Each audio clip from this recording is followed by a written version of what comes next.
नमस्कार प्रेक्षकांनो, मी जान्हवी आणि तुम्ही पाहताय मनमोकळा संवाद। आज आपण एका अशा विषयावर चर्चा करणार आहोत जे आपल्या अगदी जवळ आली आहे, ती म्हणजे दिवाळी। दिन दिन दिवाळी, गाई म्हशी ओवाळी, गाई म्हशी कोणाच्या त्या आमच्या मामाच्या, हे दिवस गेले आणि आता फक्त आली आली दिवाळी आणि सेल्फीची वेळ झाली, एवढंच फक्त राहिलेलं आहे। आणि याच सब्जेक्टवरती किंवा याच विषयावरती आज आपण खोलपणे किंवा मनमोकळेपणाने संवाद साधणार आहोत। तर आज आपल्यासोबत अशा एक व्यक्ती आहेत ज्या actor, writer, director, international director आणि ज्यांनी अक्षरशः मराठी असून सुद्धा जपानी लँग्वेजमध्ये सुद्धा डायरेक्शन केलेलं आहे। त्यांनी जपानमध्ये जाऊन सुद्धा आपला तिथं छाप रंगवलेला आहे। तर अशा व्यक्ती म्हणजेच आपल्यासोबत आहेत मेधा गोखले मॅडम। तर खूप खूप स्वागत करूया आपण त्यांचं आपल्या या चॅनलमध्ये। खूप खूप स्वागत आहे मॅम तुमचं। तुमच्याबद्दल म्हणजे जेवढं मी ऐकलंय आतापर्यंत खरंच म्हणजे कुतूहल आहे, कारण आताची जर जनरेशन बघितली, आताची तरुण पिढी बघितली, त्यांना कामच नको आहे।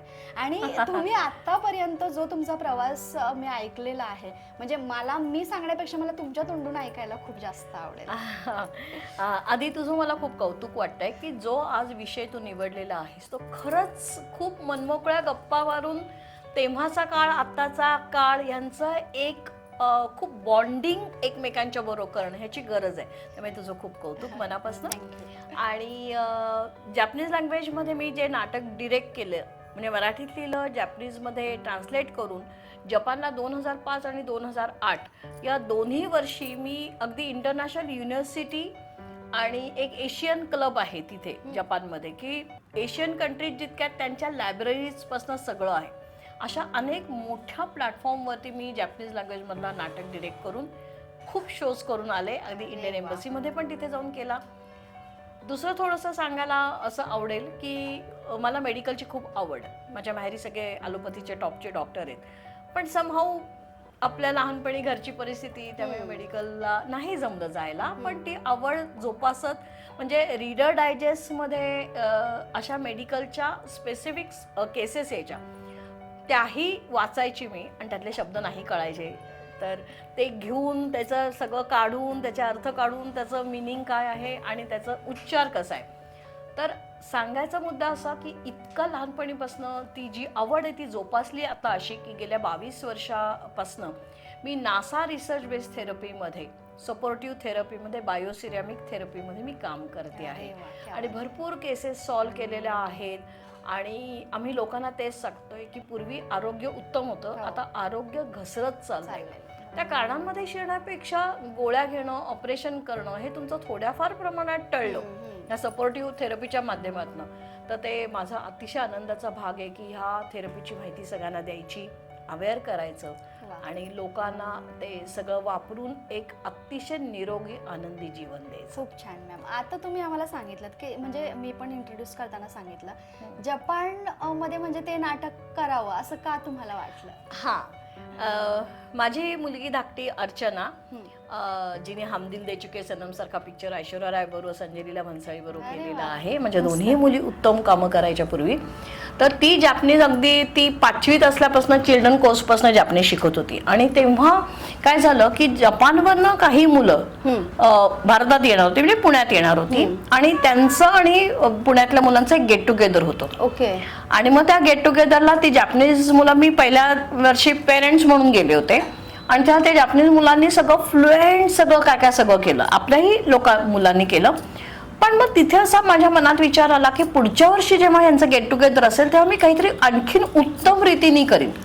आणि एकदा विचार डोक्यात आला की ते करायचं, असा माझा स्वभाव आहे। त्यामुळे काय करायचं, तर म्हटलं आपण नाटक करूया। म्हणून ते मराठीत नाटक लिहिलं, अथक प्रयत्नांनी ते जॅपनीज लँग्वेज मध्ये ट्रान्सलेट केलं, अवघड आहे। आणि जॅपनीज न येणाऱ्या मुलांना मला घेता येत नव्हतं फारसं असं नाटकात, कारण जॅपनीज शिकणाऱ्या मुलांना एवढं फ्लुएंट जॅपनीज येत नव्हतं आणि त्यांना ऍक्टिंग पण येत नव्हतं।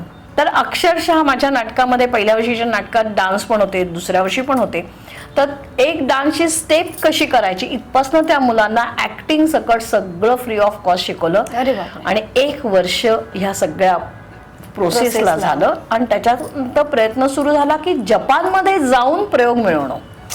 जॅपनीज लोकांचं प्रचंड ते वेगळे आहेत, खूप पर्टिक्युलर आहेत. आणि अशा प्लॅटफॉर्म वरती मी अक्षरशः शिवधनुष्य उचललं असं म्हणलीस तरी हो, चालेल. नक्कीच. कारण जपानमध्ये एक छोटी पाण्याची बाटली आपण घ्यायची म्हटलं तरी खूप महाग आपल्याला इंडियन रुपीज मध्ये ती पडते.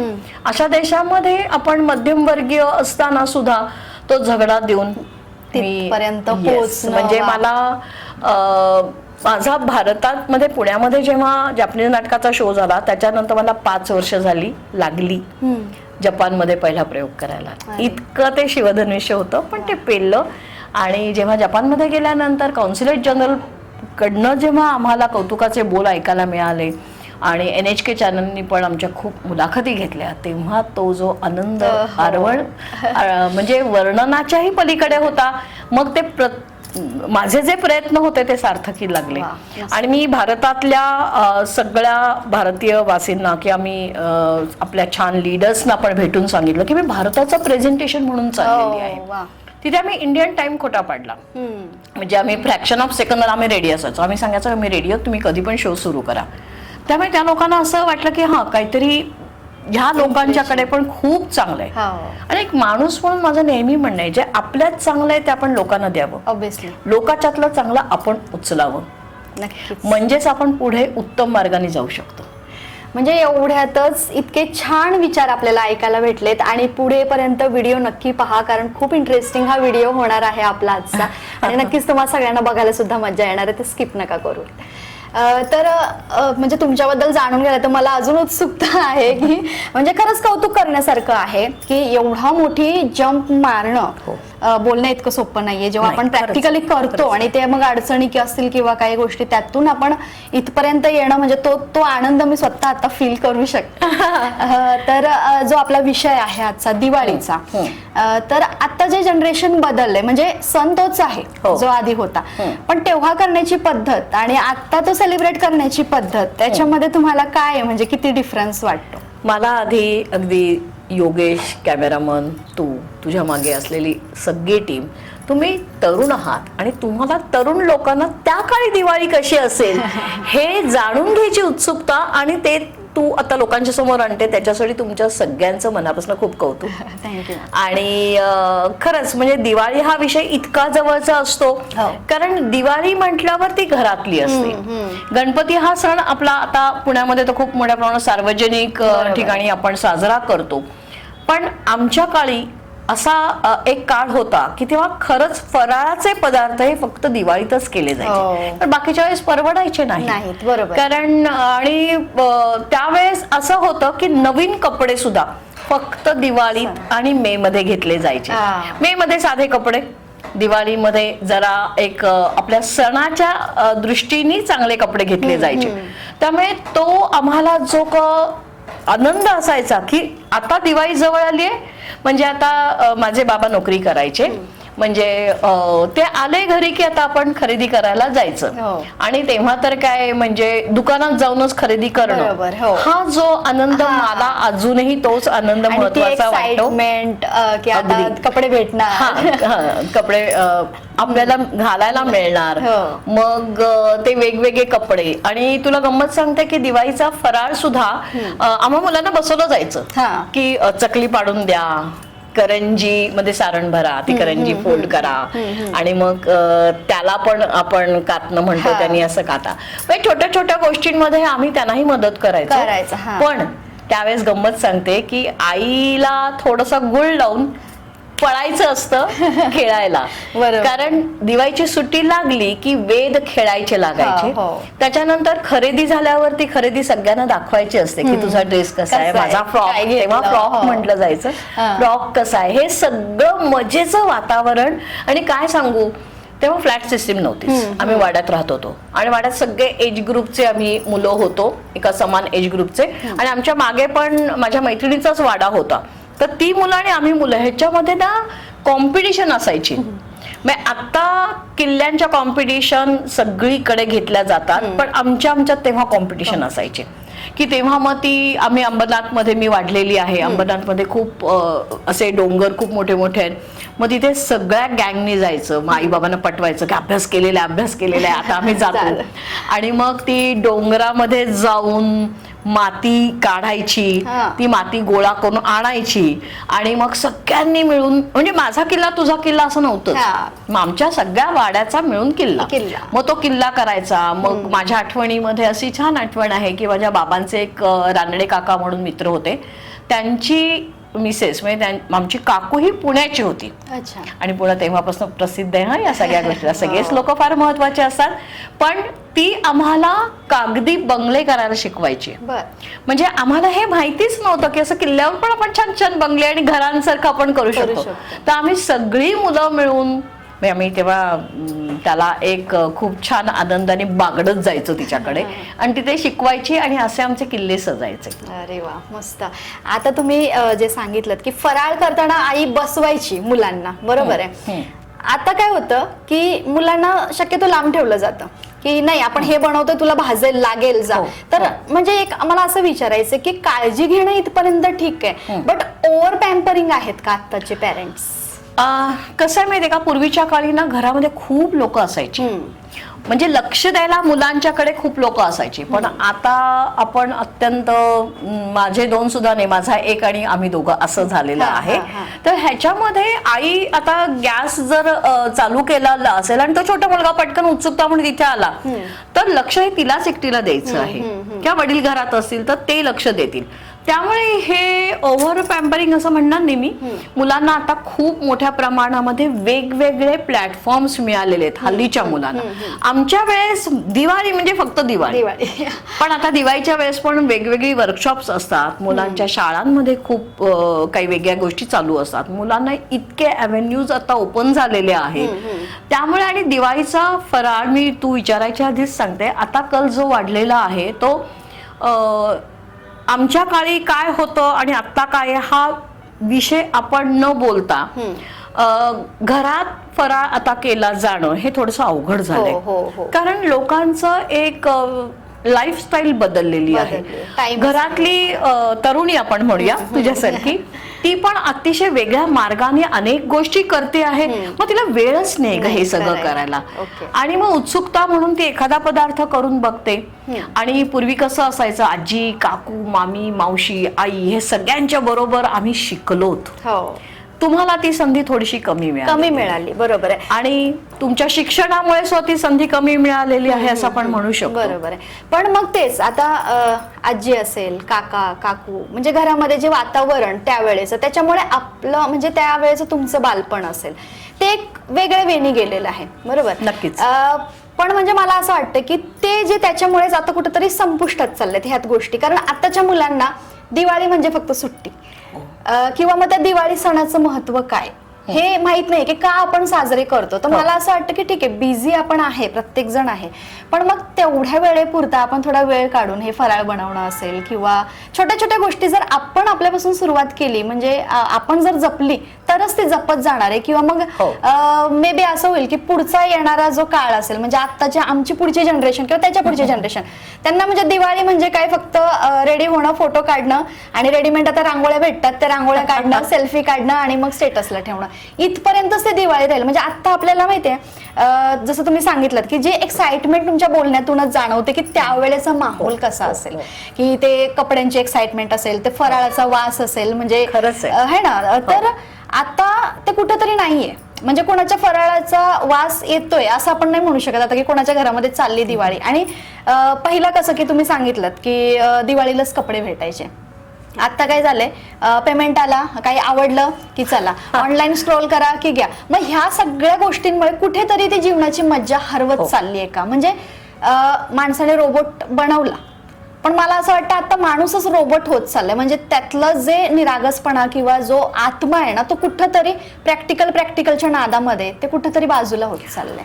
खूप छान पॉइंट बोलतेस, भरभरून बोलतेस, आणि ह्या तरुण वयाला तू हे सगळं ऑब्झर्व केले आणि बोलतोयस, त्याच्यासाठी खरंच तुम्हीच या लोकांनी आता जे आमचं लहानपण बालपण आहे ते तुम्ही टिकवायचं आहे. आणि आता खरंच म्हणजे एका क्लिक वरती जेवण सुद्धा येतं, त्यामुळे ना महत्व राहिलं नाहीये कशाचंही. म्हणजे तो नव्या कपड्यांचा वास किंवा ते फटाके आणायला जाणं, मग ते नाही तुम्ही आता हे वय आहे ना ह्याला हेच फटाके उडवायचे, जास्त एक असं टेन्शन असणारे फटाके किंवा असे दिले जायचे नाहीत.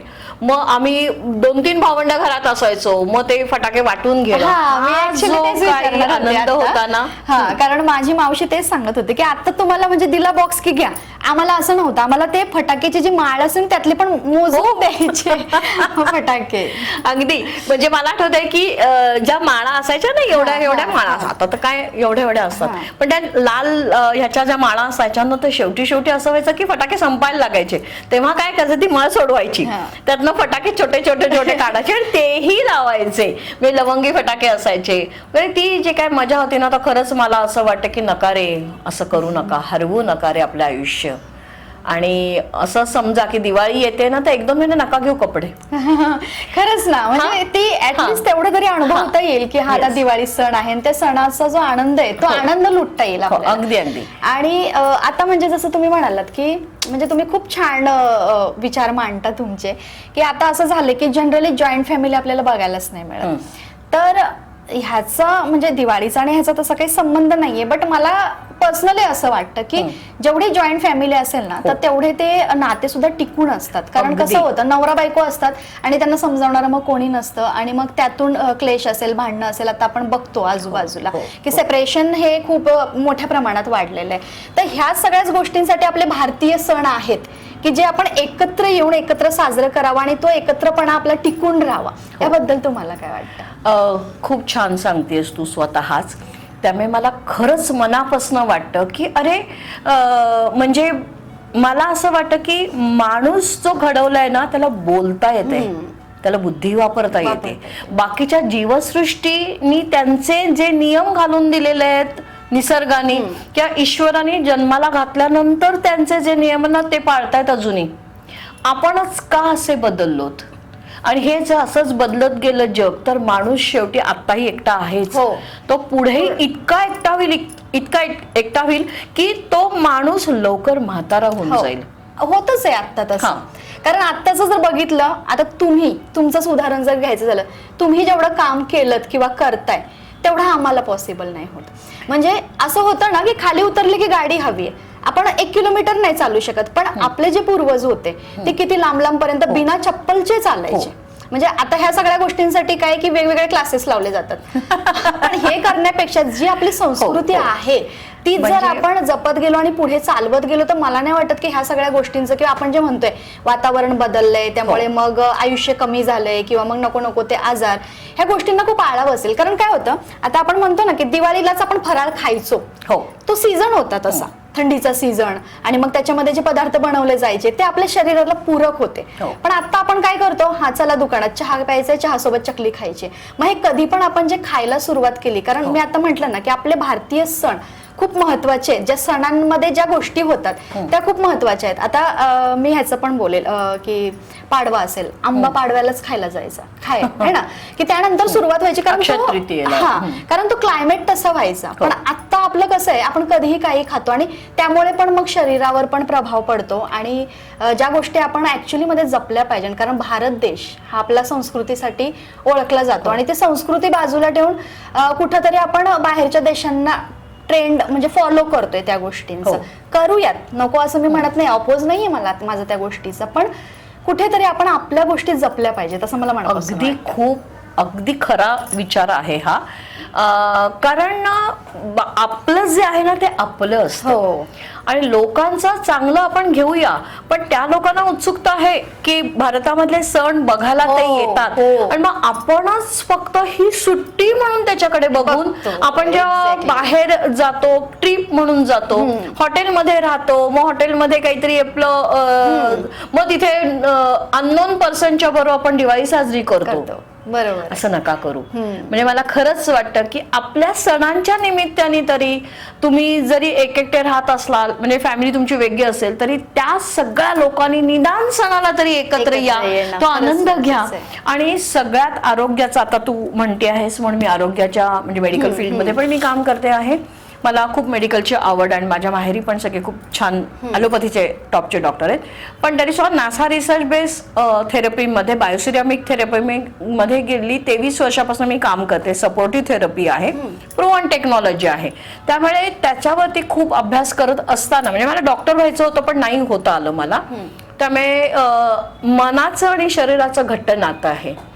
जर मन मोकळेपणाने तुम्ही कोणाशी बोललात तर ते तुम्ही कोणाशी बोलता, माणसाशीच ना. नक्कीच. मग ते तुमचे मित्र असतील, तुमचे नातलग असतील, तुमच्यापेक्षा. आणि मी आता तुमच्या पिढीला सांगेन की तिन्ही पिढ्यांना म्हणजे माझी एक रेशमी बंध नावाची शॉर्ट फिल्म ह्याच विषयावरती आहे की तिन्ही पिढ्यांनी चारही पिढ्यांना एकमेकांची नितांत गरज असते. हो हो, म्हणजे आम्हाला सुद्धा आता हे टेक्निकल आहे म्हणून आपण लोकांसमोर आणू शकतोय. बरोबर. हे जर माध्यम नसतं तर आपण काय केलं काय असतं? केलं असतं? बरोबर. आपले विचारच मांडू शकलो नसतो. हो. त्यामुळे तिन्ही चारही पिढ्यांनी टेक्निकल गोष्टींसकट हातात हात घालून जाण्याची गरज आहे.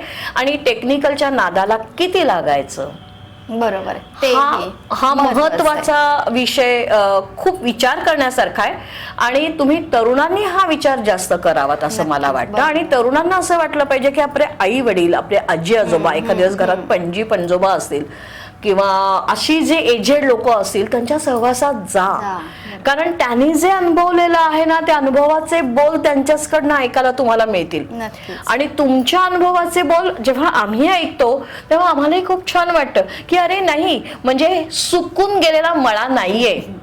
तर तरुणांच्याही मनामध्ये हे कुठेतरी बॅक ऑफ द माइंड आहे.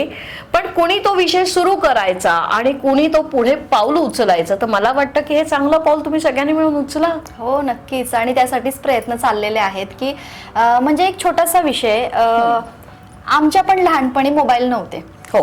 तर आम्ही काय करायचो की दिवाळीमध्ये ठीक आहे, म्हणजे एवढं आम्ही पण त्यावेळेला फॉरवर्ड नव्हतो, 90चे असल्यामुळे आम्ही पण तेच मातीची खेळणी बनवा आणि मग त्यातच खेळा किंवा काय. पण आताच्या मुलांना माती म्हटलं की असे लांब पळतात की नको. पण मातीतून जे भेटतं शरीरासाठी ते पण खूप आवश्यक आहे. आता माती हा विषय काढला म्हणून सांगते. बायोसेरामिक थेरपी हे मातीचे गुणधर्म देणारीच आहे. म्हणजे समुद्राच्या खालनं वाळू काढून त्याच्यावर प्रोसिजर केली आहे. बायोटेक्नॉलॉजी अंडर ती वाळू अशी बनवली की ती तुमच्या शरीराच्या संपर्कात आल्यानंतर त्यातनं FIR तयार होतात, फार इन्फ्रारेड रेज. म्हणजे जे मातीचं महत्व आपल्याला जे सांगितलेलं गेलं आहे की मातीच्या घरात राहिल्यावर तुम्हाला सर्दी खोकला नाही होणार, नाही माठातलं पाणी पेणार नाही होणार, तीच थेरपी आहे. त्यामुळे मातीत खेळलं पाहिजे. पण आता थोडंसं का पेरेंट्स घाबरतात, कारण माती पण शुद्ध असेल की नाही, त्याची केमिकल युक्त असेल का, काही होईल का त्यातनं, ह्या भीतीपोटी सुद्धा ते केलं जातं. तर आपणच हे बिघडवलंय नाही का निसर्गाचं चक्र. माझा मुद्दा होता. कारण आता आपण कंप्लेंट काय करतो, समजा आपल्या घरी कोणी पाहुणे आलेत, आपलं मूल आता दिवाळीच्या सणाला कोणी शुभेच्छा द्यायला आपण त्या बाळाला म्हणतो बाबू दिवाळी हॅपी, दिवाळी हॅपी. दिवाळी त्याचं लक्षच नसतं कारण तो मोबाईल मध्ये इतका गुंतलेला असतो. मग आपण म्हणतो की तो ना असाच नेहमीच मोबाईल मध्येच असतो. पण का असतो तो? जेव्हा जन्माला येतो घरामध्ये, जेव्हा 6 महिने 7 महिने होतात तेव्हाच आपण काय करतोय, मी माझ्यावरून पण सांगते की त्यांना व्हिडिओ दाखवायला सुरुवात करतो मोबाईल. मग हेच न दाखवता जर त्या गोष्टी आपण बाजूला, म्हणजे काही गोष्टी आपल्या हातात आहेत ज्या आपण करू शकतो. मग नंतर त्यांना ब्रेनचे प्रॉब्लेम किती लहान मुलांना झालेले आहेत, किंवा मग डोळ्यांचे प्रॉब्लेम्स असतील, किंवा मग त्यांचा IQ लेवल कमी होऊन जातो कारण ऍक्टिव्हिटीज काही नसतात. मग ह्या गोष्टी आपल्यापासून सुरुवात व्हाव्यात. म्हणजे ह्याच्याबद्दल तुम्हाला काय वाटतं की थोडं मोबाईल बाजूला ठेवून जर आपण पुस्तक वाचत बसेल तर मुलं अनुकरण करतात त्या गोष्टीचं. तुला ह्याच्यावरती खूप छान माझा अजून एक फील्ड सांगते की मला मुलं खूप आवडतात. मी मुलांमध्ये प्रचंड रमते. आणि मी गुरुकुल म्हणून इथे जे शाळा आहे, स्कूल आपण म्हणूया त्याला, तर तिथे मी ऍक्टिंगच्या माध्यमातून पर्सनॅलिटी डेव्हलपमेंट, संस्कार आणि मॅनेजमेंट असं एकत्रित सगळं वर्कशॉप घेत होते. येस. आणि मी त्याचे वर्कशॉप तर गेली एक 15-16 वर्ष तर मी घेतेच आहे. आणि आता मी माझ्या घरीच हे वर्कशॉप सुरू केलेत.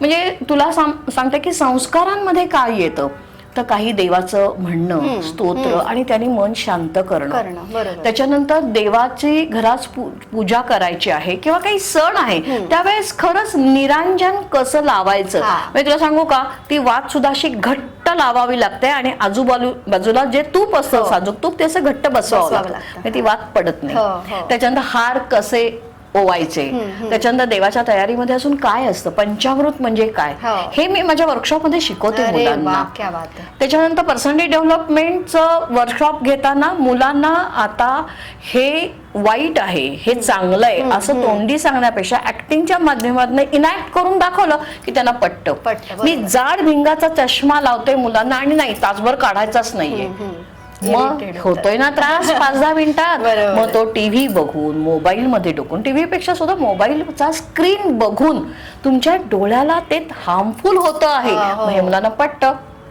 असे संपूर्ण हे वर्कशॉप मी घेते आहे आणि मला असं वाटतं की खूप मोठ्या प्रमाणामध्ये हे लोकांच्या पर्यंत पोहोचावं. त्यामुळे आता जी पिढी आहे ना, तर ते संस्कार करण्याची पिढी आहे. कारण घरामध्ये आजी आजोबा असतात असं नाही, असले तरी सुद्धा मुलांना त्यांच्याकडे जावंसं वाटतं असंही नाही, आणि असलं तरी सुद्धा वेळ असतो असं नाही. आणि आजी आजोबा सुद्धा थोडेसे हल्ली त्यांच्या बरोबरीने वागले बोलले तर ते आजी आजोबा त्यांना आवडतात. आजी आजोबांच्याकडनं कथा ऐकणं म्हणजे ही जी काय मजा आहे ना, ती मुलांना अनुभव दे. हो, ती आम्ही अनुभवली. आणि आता ही सारखं मी अनुभवलंय म्हणते, पण हिच्याकडे बघून अजिबात वाटत नाहीये की ही नाही, मी 90च्या असल्यामुळे बऱ्याच गोष्टी म्हणजे आम्ही जे 90चे आहे ना, तो आम्हाला इकडचाही काळ आणि इकडचाही काळ आम्हाला दोन्ही अनुभवता आला.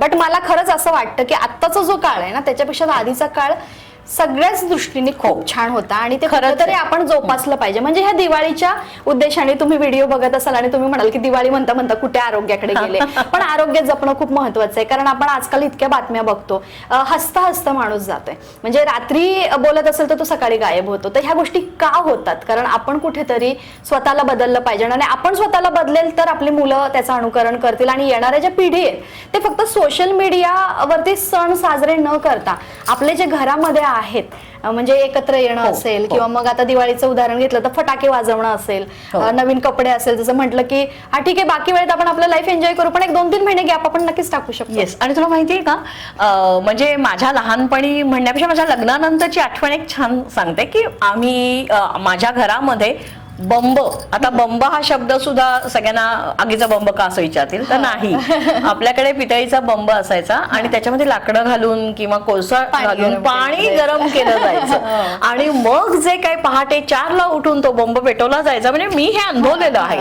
आणि मग नंबर लागायचे की तू लवकर उठला तो तुझा पहिला नंबर, आणि मग ती जी काय मजा असायची. आणि जेव्हा आपण आंघोळीला जायचो तेव्हा फटाके वाजवले जायचे बाहेर, आंघोळीच्या मध्ये ओवाळलं जायचं आंघोळ झाल्यानंतर.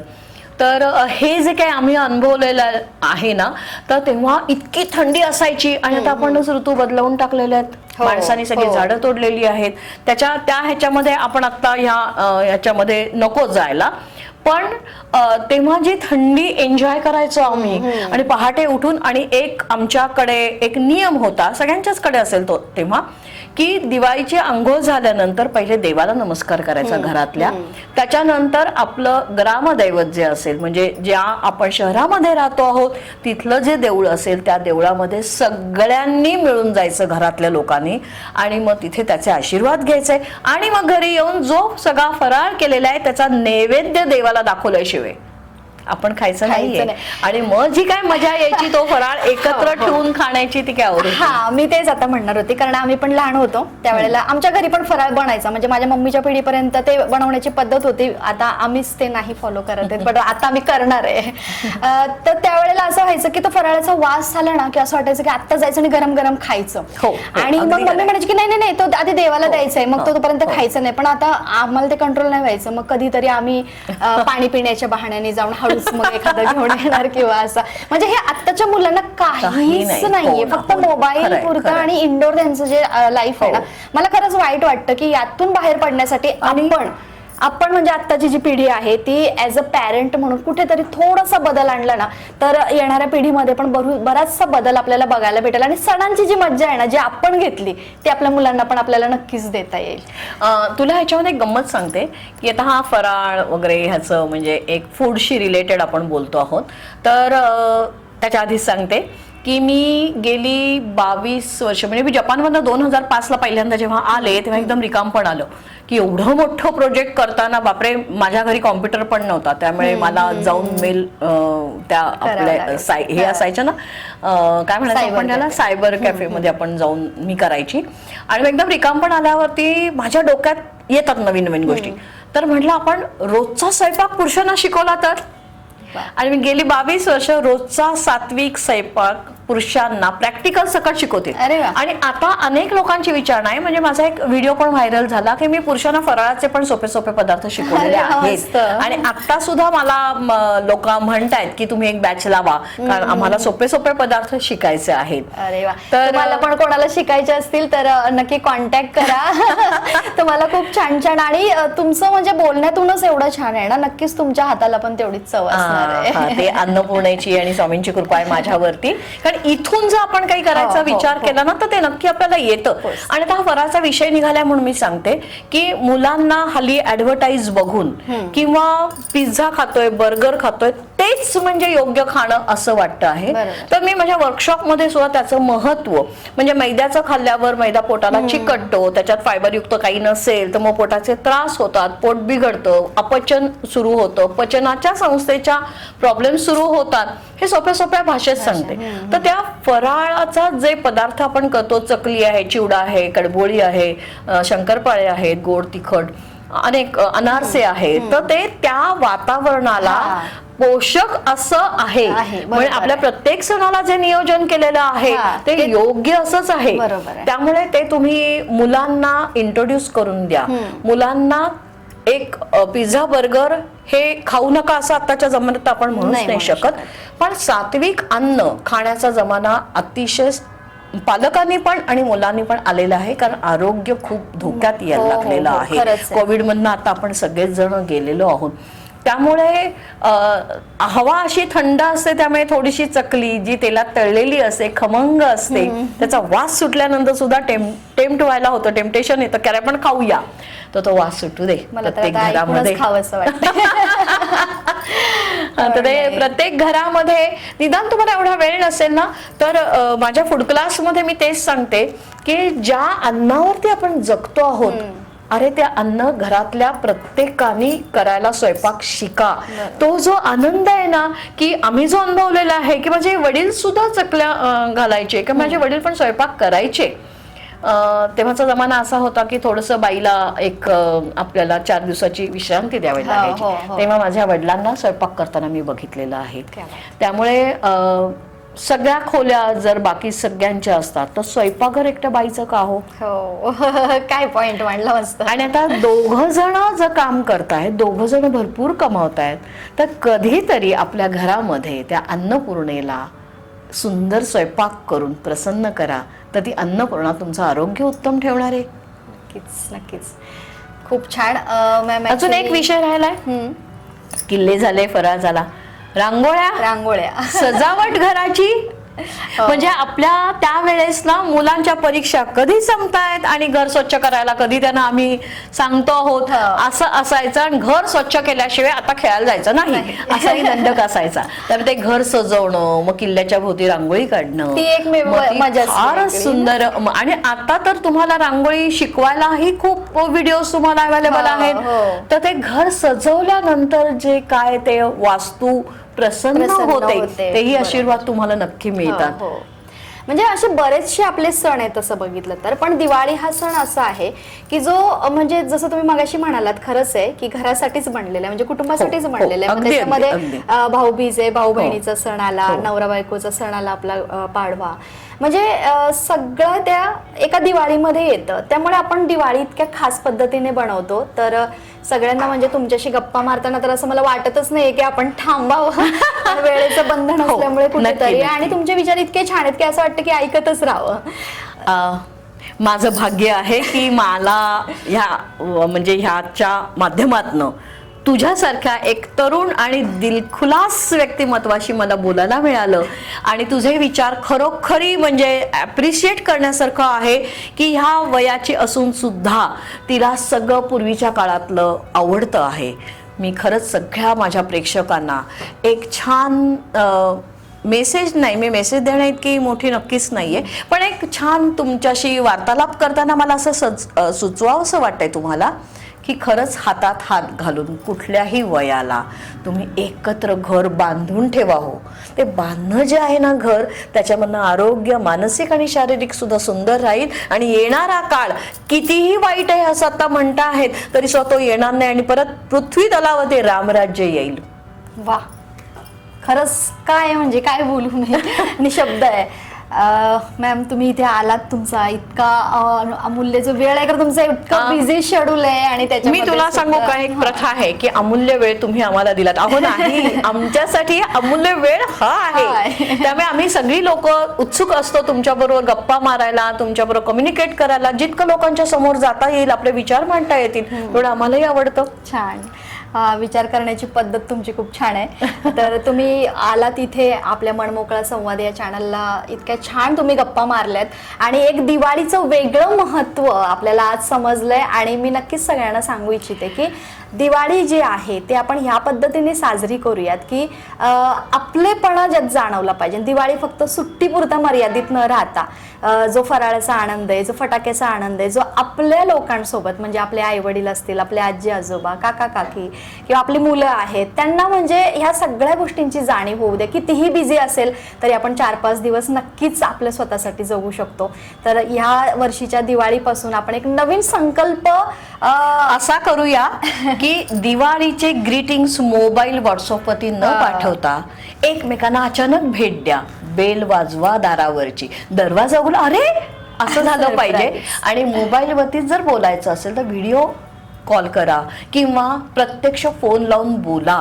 जितकी लोक तुमच्या घरात आहेत, नातलग आहेत, मित्रमैत्रिणी, तर आपल्या आता मित्रमैत्रिणींचाच जमाना आहे, पण नातलगांना सुद्धा लक्षात ठेवा, मित्रमैत्रिणी तर खास असायलाच पाहिजेत. तर ही अगदी छान एक मनापासनं तुमच्याकडे व्यक्त होणं आमचं आहे.